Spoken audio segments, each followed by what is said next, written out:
For SI2, I chose the docile virtue to describe my working group, and docile means ready to accept control or being submissive.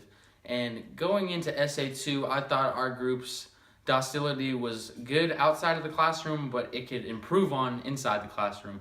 And what made our group docile was our frequent communication through our group text message, which allowed us to share ideas on any assignments that we were confused about. And although this helped our group's production, I thought our production could be better if we improved the in-class docility. And in order to do this, I thought we could have prepared better by reading articles a little bit closer, so then when we discuss the articles in class, we would have a better idea of how to, share each other's ideas and such.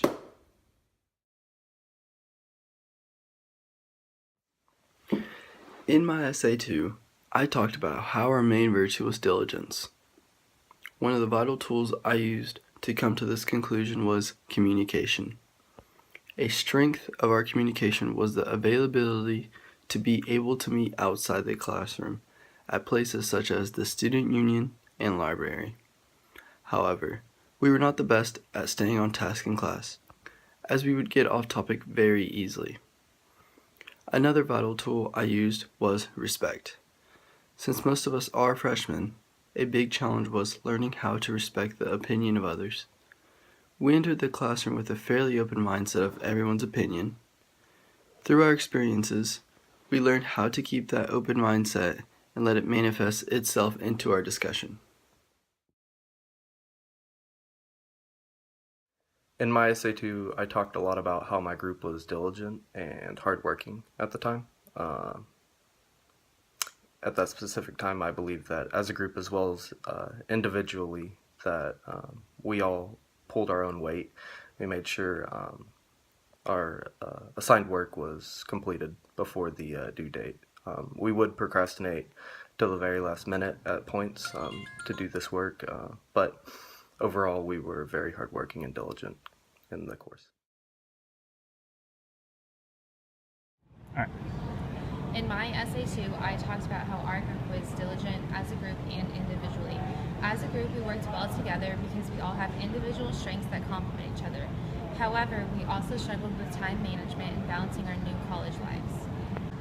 The adjustment period was a lot longer than we expected, and more sleep was lost than we had planned for. We all have very time-demanding extracurricular activities, and we had a hard time finding a way to get all of our schoolwork done and still do the hobbies that we love.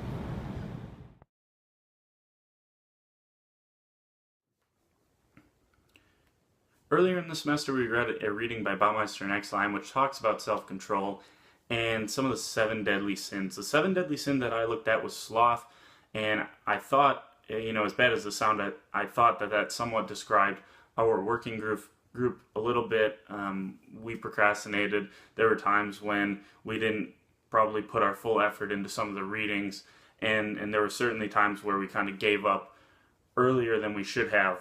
And the effort wasn't necessarily always there to an extent that I think Baumeister and Exline would have considered to be productive.